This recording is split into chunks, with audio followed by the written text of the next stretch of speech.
वजीर आजम शहबाज शरीफ साहब मेहरबानी करें तुर्की ना आए, तुर्क हुक्काम का पैगाम। क्या तुर्की तक नवाज शरीफ की 1990 के तुर्की के जल्जला के दौरान दौरा की टिक्के कबाबों की पार्टी वाली बात तो नहीं पहुंच चुकी? 1990 में जब तुर्की में 50,000 लोग जल्जले में शहीद हुए थे, नवाज शरीफ का दौरा तुर्की, उसमें टिक्के कबाबों की पार्टी का क्या जिक्र है? उस वक्त के सेक्रेटरी की जुबानी आपको सुनवाते हैं। मगर मौजूदा सूरत हाल में शहबाज शरीफ को तुर्की आने से रोक दिया गया है। तुर्की में लाखों लोग बेघर हो चुके हैं और बताया जा रहा है मुहतात अंदाजे के मुताबिक शहादतों की तादाद 30 से 50,000 तक पहुंच सकती है। ऐसे में दुनिया भर के मुमालिक तुर्की के लिए इमदादी सामान भेज रहे हैं, जबकि पाकिस्तान के वजीर आजम शहबाज शरीफ उन्होंने वहां जाने का फैसला किया और बिलावल, जो कि गुज़िश्ता 10 महीनों से दौरों पे दौरे दुनिया भर के करके अपनी सीवी बना रहे हैं, वो मौसूफ भी अपना नाम पेश करते हैं कि सीवी में जल्जला के दौरान तुर्की का दौरा भी प्रोफाइल में आ जाएगा, मेरा नाम भी शामिल करो। अब पूरी दुनिया से इमदाद आ रही है, लोग अपने लोगों की देखभाल कर रहे हैं, जानों को बचाने की कोशिश कर रहे हैं। मलबे के अंदर से शहीद और जिंदा बच्चे, नौजवान और दीगर लोग निकाले जाने के मनाजिर आ रहे हैं। तो ऐसे में सुर्खियों में आने के शौकीन हमारी शहबाज स्पीड फौरन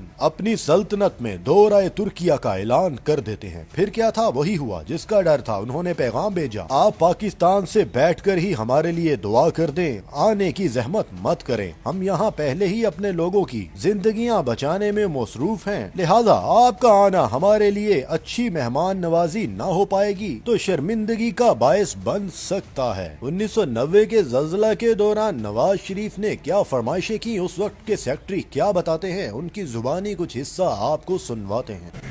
अच्छा, बहुत दिलचस्प वाकया सुना दीजिए तो बहुत अच्छा होगा। वो ये बात थी कि 1999 में तुर्की में बहुत खौफनाक ज़लज़ला आया था। कोई 40-50 हजार लोग मर गए थे। तो मैं उस ज़माने में वहाँ सफ़ीर था, तो मेरे पास ज़लज़ले के तीसरे दिन उस वक्त हमारे वज़ीर ख़ारजा थे सरताज अजीज़ साहब, उनका फ़ोन आया कि वज़ीर आज़म साहब आना चाहते हैं। मैंने कहा क्यों आना चाहते हैं? कहने लगे वो तुर्कों से ताज़ियत करने के लिए आना चाहते हैं। तो मैंने कहा कि देखिए, यहाँ तो क़यामत सुकरा टूटी हुई है, इतने लोग हलाक हो गए हैं, तुर्क हुकूमत को तो समझ में नहीं आ रहा कि वो क्या करे, तो ऐसे में वो हमारे वज़ीर आज़म की मेज़बानी का बार कैसे उठाएंगे? उन्होंने कहा कि मैं भी यही समझाना चाह रहा था वज़ीर आज़म को, लेकिन वो समझ नहीं रहे, आप उनसे बात कर लीजिए। मैंने कहा अच्छा, मैं बात कर लेता हूँ। तो मैंने फ़ोन किया, वो मेरे फ़ोन के मुंतज़िर थे, नवाज शरीफ साहब। तो कहने लगे मैं आ रहा हूँ। मैंने कहा नहीं सर, आप मत आइए, इस वक्त ये सूरत हाल है। तो फिर मैं कब आऊँ? मैंने कहा मैं आपको बताऊँगा। उसके हफ्ते भर के बाद मैंने तुर्कों से बात की और उन्होंने कहा कि ठीक है आ जाए।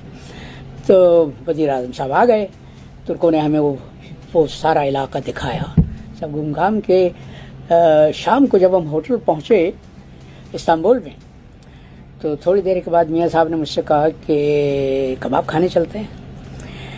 इस्तांबुल में एक कबाबी है जिसके कबाब मियाँ साहब को बहुत पसंद थे।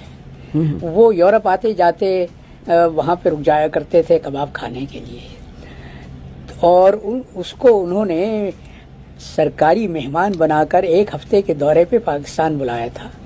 आप अगर आज उसके रेस्टोरेंट में जाएं तो ऊपर से नीचे तक वो तस्वीर लगी हुई है मियाँ साहब के साथ और पाकिस्तान अच्छा, एक हफ्ता पाकिस्तान के खर्चे पे आए वो, और पाकिस्तान में मियाँ साहब तो सिर्फ इसलिए कि मियाँ साहब को उनके कबाब अच्छे लगे, कबाब पसंद थे।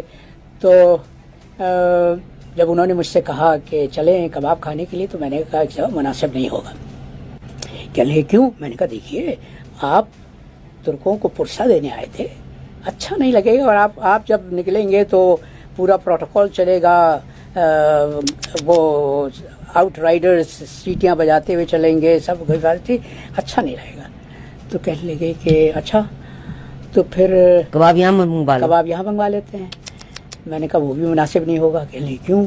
मैंने कहा यूँ नहीं होगा कि कबाब जब खाना आता है, आपको मालूम है VVIPs के लिए तो उसका एक प्रोटोकॉल होता है, वो पूरा इंटेलिजेंस वाले उसको चेक करते हैं कि कोई उसमें ऐसी चीज़ तो नहीं है जो नुकसानदेह हो, तो अच्छा नहीं होगा।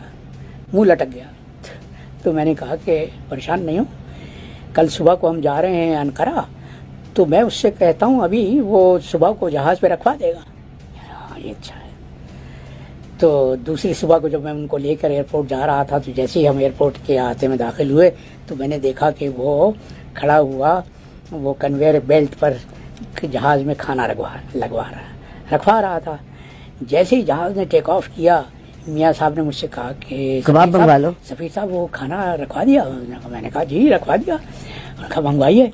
تو وہ کبابوں سے انہوں نے پورا انصاف کیا. میں یہ پریشان کہ یہ اپنا پیٹ بھر رہے ہیں کبابوں سے, اور انقرہ میں صدر سلیمان دیمیرل نے لنچ رکھا ہوا ہے, سرکاری لنچ رکھا ہوا ہے, اس وقت یہ کیا کریں گے؟